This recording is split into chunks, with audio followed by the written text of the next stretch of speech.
Ven, Dios Espíritu Santo, y envía desde el cielo tu luz para iluminarnos.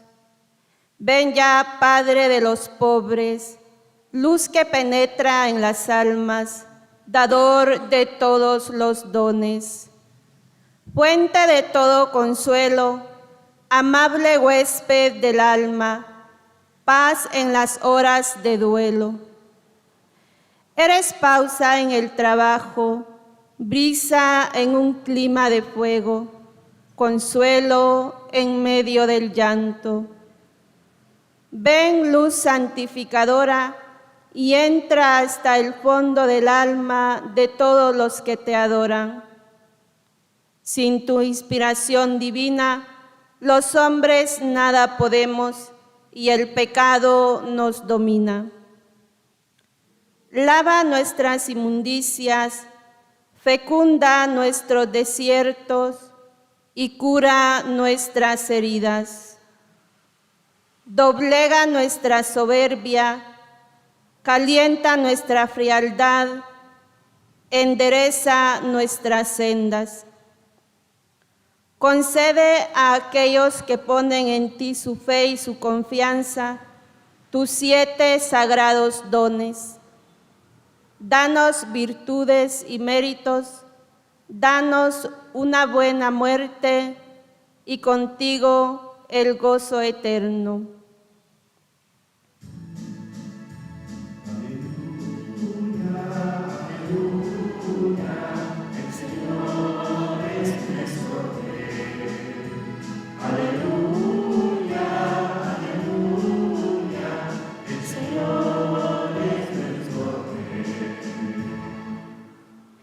Ven, Espíritu Santo, llena los corazones de tus fieles y enciende en ellos el fuego de tu amor.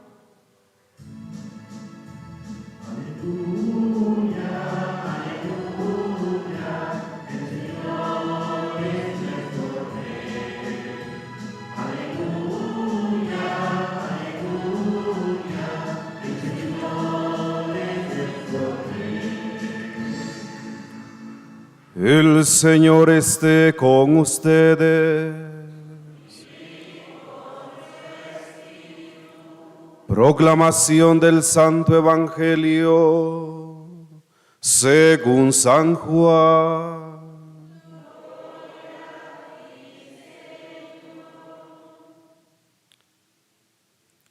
Al anochecer del día de la resurrección, estando cerradas las puertas de la casa, donde se hallaban los discípulos por miedo a los judíos, se presentó Jesús en medio de ellos y les dijo: la paz esté con ustedes. Dicho esto, les mostró las manos y el costado. Cuando los discípulos vieron al Señor, se llenaron de alegría. De nuevo les dijo Jesús: la paz esté con ustedes. Como el Padre me ha enviado, así también los envío yo. Después de decir esto, sopló sobre ellos y les dijo: reciban el Espíritu Santo. A los que les perdonen los pecados, les quedarán perdonados, y a los que no se los perdonen, les quedarán sin perdonar. Palabra del Señor.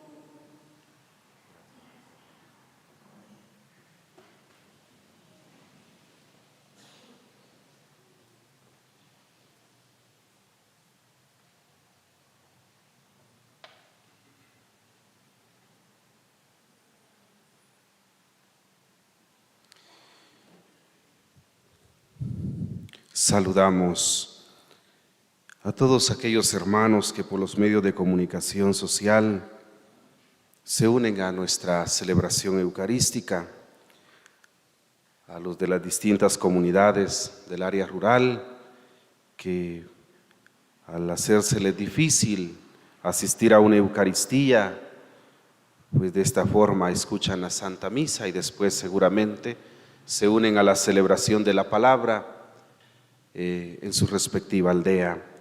También a nuestros hermanos migrantes a quienes se encuentran pues en países lejanos, en tierras lejanas, por ellos también nuestra oración.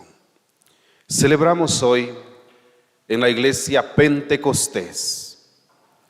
Pentecostés, que es la venida del Espíritu Santo que Jesús había prometido.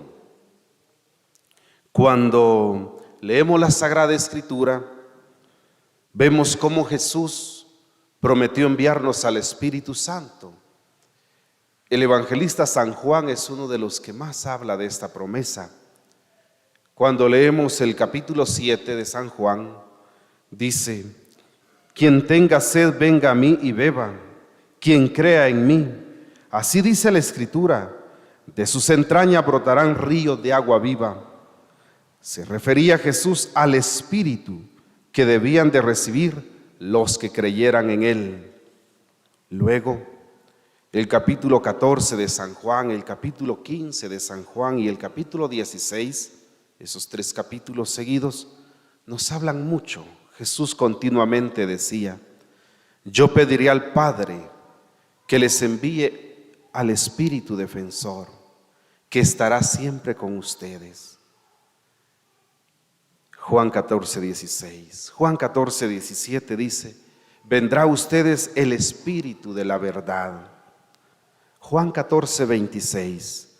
El Defensor, el Espíritu Santo que enviará el Padre en mi nombre, les enseñará todo y les recordará todo. Juan 15, 26.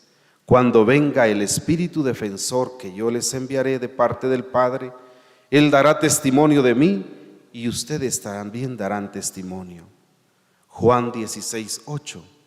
Cuando venga el Espíritu Santo, convencerá al mundo en la materia del pecado. Y así podemos hablar de muchos textos en donde Jesús nos hablaba de enviarnos al Espíritu Santo. Y entre otros textos vemos el cumplimiento de esta promesa que Jesús hizo. 2 pasajes en donde Jesús cumplió esta promesa. Encontramos, por ejemplo, el capítulo 20 de San Juan, que es el evangelio que escuchamos hoy. Jesús se aparece resucitado y saluda a aquellos discípulos que estaban encerrados porque tenían miedo y les dice: la paz esté con ustedes. Como el Padre me ha enviado, así también los envío yo. Y dice, sopló sobre ellos y les dijo, ¿qué les dijo? ¿Qué les dijo? Reciban al Espíritu Santo. Reciban al Espíritu Santo. Les está dando el Espíritu Santo que les había prometido en los textos que hemos ya citado. El otro pasaje donde se relata el cumplimiento de esta promesa es la primera lectura, Hechos capítulo 2, cuando aquella comunidad de los apóstoles reunida ve cómo empieza ahí donde estaban a aparecer, dice, lenguas como de fuego. Y llegó a ellos el Espíritu Santo. Pues bien, celebramos Pentecostés. Pentecostés litúrgicamente se ubica entonces a 50 días de aquella vigilia que celebramos en Semana Santa y que abre el día domingo, el día de la resurrección. Han pasado ya 50 días de que litúrgicamente y desde nuestra fe celebrábamos cómo Jesús venció a la muerte y el pecado. Han pasado 50 días del domingo de resurrección. Estos 50 días han sido para esto, para celebrar el triunfo de Cristo. Y ese triunfo es nuestro triunfo, esa victoria es nuestra victoria. Y llegamos a Pentecostés, que concluye este tiempo pascual y abre el tiempo ordinario.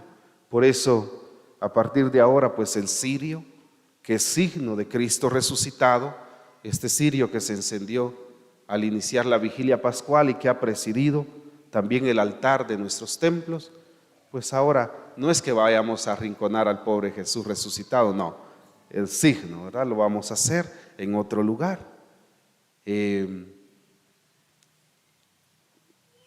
Y Pentecostés es una fiesta de los cristianos, pero que se celebraba antes, solo que con otro sentido. En un primer momento, Pentecostés era una fiesta religiosa de los agricultores. Los agricultores habían o tenían contemplado, bueno, todo el pueblo de Israel, en Éxodo 23:16, ahí se establece una fiesta que se llamaba la fiesta de las primicias. La fiesta de las primicias.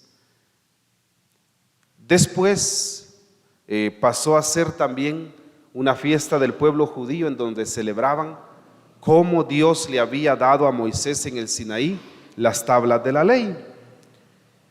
Y esta fiesta también era llamada la fiesta de las semanas. Cuando leemos Éxodo 34:22, encontramos cómo se celebraba ya esta fiesta. No con el nombre de Pentecostés, sino con el nombre de fiesta de las primicias o fiesta de las semanas.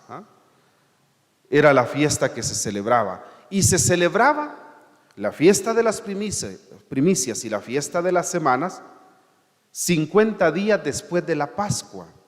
Porque ustedes recordarán, la Pascua pues también tiene este origen. En un primer momento era la fiesta de los agricultores. La palabra Pascua significa paso, que celebraban el paso de una época seca a una época fértil. Celebraban cómo empezaba la lluvia. Después el pueblo de Israel adoptó aquella fiesta agrícola de la Pascua, y en esa fiesta celebraba religiosamente ya el paso del pueblo por el Mar Rojo y por el desierto para pasar de la esclavitud de Egipto a la libertad de la tierra prometida. Y después los cristianos, porque esa Pascua de la libertad fue la que Jesús fue a celebrar a Jerusalén. Y después los cristianos empezaron a celebrar la Pascua, no de Israel solamente, sino la Pascua de Jesús, que es la Pascua de la muerte a la vida, cómo Jesús venció a la muerte, cómo Jesús resucitó. Y es la Pascua de nosotros los cristianos. Pues Pentecostés se ubica a los 50 días de la Pascua, así como la fiesta de las semanas y la fiesta de las primicias se celebraba 50 días después de aquella Pascua de Israel. ¿Qué primicias? El pueblo de Israel empezaba a cosechar y los primeros frutos los ofrendaba. En muchas parroquias todavía, de hecho en algunas aldeas de la parroquia, no por este tiempo, sino cuando la gente recoge sus cosechas, muchas veces hacen una colecta de los granos que cosechan y le dicen a uno: Padre, vaya a hacernos la misa de las primicias. Y allí pues dan un poquito de sus cosechas, la fiesta de las primicias. Pues Pentecostés se ubicó en esa fiesta, en esa fecha. Y fíjense, si vemos también el Evangelio, el relato de San Juan nos habla cómo Jesús resucitó, y la primicia de su resurrección es darnos al Espíritu Santo que Él había prometido. Juan 20, 19, 23 que leímos hoy. Si vemos el relato de Lucas, ubica la venida del Espíritu Santo después de que Jesús sube al cielo, la ascensión que celebramos hace 8 días. Y de manera que las primicias de la ascensión de Cristo es enviarnos al Espíritu Santo. Pues celebramos así Pentecostés. Y Pentecostés, queridos hermanos, muchos eclesiólogos lo ubican así, como el aniversario de nuestra iglesia. Sabemos que nuestra iglesia no tiene un momentito así exacto de su fundación es un proceso. Podemos decir que este proceso inicia con la encarnación. ¿Y quién es la primera persona en creer en Jesús? ¿Quién es? ¿Quién es? María Santísima. Es la primer creyente, es la primer discípula, es la primer misionera. ¿Sí? Es la modelo de creyente, María Santísima. ¿Sí? Después, Jesús, si avanzamos en el Evangelio, Mateo capítulo 4, Marcos capítulo 3, nos presenta, Mateo 4, cómo Jesús llamó a los primeros discípulos, llamó a Pedro y a Andrés, empezó con aquellos dos. Más adelante llamó a Santiago y a Juan, ya llegaba a 4. Ya Mateo 10 menciona cómo el listado de los 12 apóstoles que Jesús eligió entre todos sus discípulos. ¿Ah? Sí. Podemos ir viendo cómo Jesús iba llamando a sus discípulos. Hay otro momento, pues muy puntual, de la formación de nuestra iglesia en el Evangelio. Mateo 16, 18. ¿Qué dice Mateo 16, 18? Examen. Exactamente, eso dice. ¿Ah? Le dice Jesús a Pedro, ¿qué le dice? Tú eres Pedro, que significa piedra, y sobre esta piedra edificaré mi iglesia. Sí. Otro momento de fundación de nuestra iglesia. Pero resulta que esto se lo dice Jesús a Pedro cuando Pedro todavía no le ha fallado. Porque se recuerdan ustedes que Pedro, que se mostraba tan valiente y tan convencido de seguir a Jesús, cuando capturan a Jesús, hay un momento o 3 momentos en que a Pedro le preguntan, ¿tú eres uno de ellos? ¿Y qué contesta Pedro? No, yo ni siquiera lo conozco. ¿Tú andas con él? No. ¿Tú eres uno de ellos? No. Y es que en un momento Jesús les había hablado de su muerte y les dijo, a donde yo voy ustedes no pueden ir. ¿Y qué le contestó Pedro? ¿Cómo que no? Te seguiré incluso a la muerte si es posible. Ay Dios, le dice Jesús a Pedro, calladito te ves más bonito, le dijo.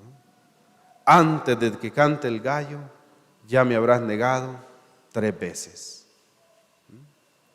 Pedro, diríamos, traicionó la confianza que Jesús le había tenido. Tú eres Pedro y sobre esta piedra edificaré mi iglesia.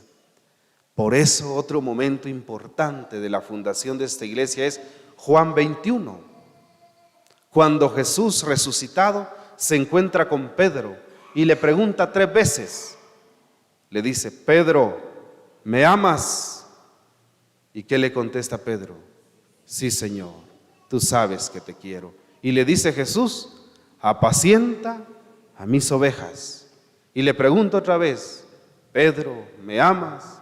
Sí, Señor, apacienta a mis ovejas. Pedro, ¿en verdad me quieres? Y ya Pedro le dice, Señor, tú lo sabes todo. 3 veces. ¿Por qué 3 veces le pregunta Jesús resucitado a Pedro sobre el amor hacia él, sobre la fe hacia él? Porque 3 veces lo había negado. Jesús le da una oportunidad más a Pedro para que Pedro repare su error del pasado. ¿Sí? Por eso Juan 21 es otro momento fundacional de la iglesia. Y así como le había dicho antes de que le fallara, y sobre ti edificaré mi iglesia, ahora le dice, apacienta a mis ovejas. Le está confiando otra vez a la iglesia. Es que Jesús no es rencoroso. Jesús no anda restregando el pasado, no anda echando en cara los errores de antes. Perdona de a de veras. Ya se dieron cuenta ustedes qué horrible es eso que le anden restregando a uno el pasado. ¿Sí? A veces, pongamos este ejemplo, en las familias decimos que nos perdonamos. Pero de repente una cosita y una miradita, ¿verdad? Le recuerdan a uno todo el pasado. Hay matrimonios que dicen que se perdonaron, una mínima cosita así, y le dicen, acordate de dónde venís. Nos vivimos restregando el pasado. No, Jesús no es así. En ningún momento le echa en cara a Pedro su error. Pedro seguramente tenía nervios, miedo de encontrarse con el resucitado, porque lo había defraudado. Quizás dijo, a ver, ¿qué me dice Jesús cuando me mire? ¿Qué cara voy a poner yo ahí? No, Jesús solo lo ayudó a que enmendara su caminar. ¿Por qué? Porque Jesús, más que fijarse en la negación de Pedro, se fijó en esto, en el arrepentimiento. El Evangelio relata de que cuando Pedro negó a Jesús, dice, cantó el gallo y Pedro se recordó de lo que le había dicho Jesús y dice, se fue a llorar amargamente. Pedro se arrepintió y eso es lo que hace Dios. Más que ver nuestros errores, ve nuestro arrepentimiento y ahí deja eso en el pasado. Una vez nosotros nos propongamos enmendar nuestro caminar, ¿sí? Ya ven, a veces nosotros somos meros ruines. A veces uno se encuentra con personas que ya días no se ve y la alegría del encuentro, ¿va? ¿Qué tal, hombre? ¿Hace cuánto que no nos vemos? Pero inmediatamente se borra la alegría. ¿Por qué? Porque sí, le dice el otro, te recordás cuando vos, y le recuerdan errores a uno del pasado. Ya le hace uno nomás. Somos meros crueles nosotros. Nos andamos restregando el pasado negativo. No, Jesús no es así. Juan 21 es un momento importante de la fundación de esta iglesia. Y luego, los envíos de Jesús, por ejemplo, Mateo 28, vayan por todo el mundo. Pero un momento importantísimo es Pentecostés. Y por eso es que ubicamos a Pentecostés como el aniversario de la iglesia, porque ahí fue donde los discípulos tomaron valentía. Dice el Evangelio que aquellos estaban encerrados porque tenían miedo, y una vez recibieron al Espíritu Santo, tomaron la valentía y se fueron a predicar, vencieron el miedo, y a tal grado cuando leemos Hechos de los Apóstoles, que a los pobres los metían presos, los azotaban para que dejaran de predicar, que no los detuvo nada ni nadie. Y por eso es que nosotros ahora estamos aquí, miren, medio dormidos, pero aquí estamos. A más de 2000 años de que Jesús predicó y a no sé cuántos miles de kilómetros de donde Él predicó. Y estamos aquí, ¿por qué?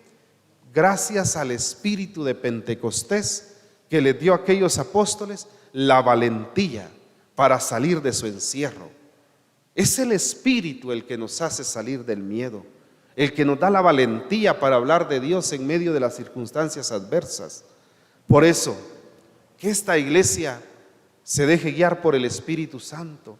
Esta iglesia tiene como vocación propia la misión, la evangelización. Esa es la naturaleza de esta iglesia. Esta iglesia fue fundada por Jesús para evangelizar. Esta iglesia nació por la misión de Jesús y para la misión de Jesús. Si somos una iglesia que ya no hablamos de Dios, que ya no evangelizamos, estamos dejando de ser la iglesia de Jesús. Si somos una iglesia que no evangeliza, estamos traicionando a su fundador. Estamos traicionando el propósito, la misión, la vocación de esta iglesia es la misión, es la evangelización. Es hacer presente el reino de Dios. Sí, Jesús les dice, como el Padre me envió a mí, así los envío yo a ustedes, y le da el Espíritu Santo. Sí, por lo tanto, estamos llamados y capacitados para hablar de Dios. Hablemos de Dios, evangelicemos. Es el Espíritu Santo el que nos ayuda a abrir las puertas del miedo. Y fíjense, en 1962 a 1965, este Espíritu de Dios que siempre actuó de esta manera. ¿Se recuerdan ustedes cuando el Papa Juan 23 convocó al Concilio Vaticano II, ¿qué dijo? Es necesario abrir las puertas de esta iglesia para que entre aire nuevo, para que esta iglesia se ventile, se oxigene nuevamente. Porque era una iglesia muy encerrada, muy cerrada. Nosotros tenemos que tener el cuidado de no encerrarnos como iglesia, como estaban aquellos discípulos. Ellos, bien, gracias, encerraditos ahí. Pero Jesús no los había llamado para que se encerraran, los había llamado para que misionaran. Esta iglesia tiene que ser una iglesia en salida, dice el Papa Francisco, no una iglesia de puertas cerradas. ¿Sí? Tenemos que salir. Y dice el Papa Francisco, prefiero una iglesia que se accidenta por andar en la calle a una iglesia que se asfixia respirando su propio oxígeno ya contaminado por estar ahí encerrada. Eso es Pentecostés. Y Pentecostés es un Pentecostés constante en nuestra iglesia. Tenemos que ser una iglesia no de encierro, no de cerrazón, sino de puertas abiertas. Todavía creo yo que nos falta. A veces todavía le cerramos las puertas a mucha gente. Todavía parecemos una iglesia aduana que tenemos que controlar quién entra y a quién no dejamos entrar. A esta iglesia tiene que entrar todo aquel que lo desee, todos. ¿Sí? Pero es que se hace tal cosa. ¿Y quiénes somos nosotros para juzgar? Es que se tiene mala fama. ¿Y quiénes somos nosotros? Esta iglesia no es una cueva de santos. Esta iglesia es un hospital para pecadores. ¿Sí? ¿De dónde venimos? De ser perdonados. ¿Por qué estamos aquí? Porque Dios en su infinita misericordia nos ha dado también a nosotros una oportunidad como se la dio a Pedro. Nosotros tenemos que ser una iglesia de oportunidad. Esa es la iglesia de Jesús. Que el Espíritu Santo, que es el alma de la iglesia y el protagonista de la misión, nos ayude a ser misioneros fieles al proyecto de Jesús. Gloria al Padre, al Hijo y al Espíritu Santo.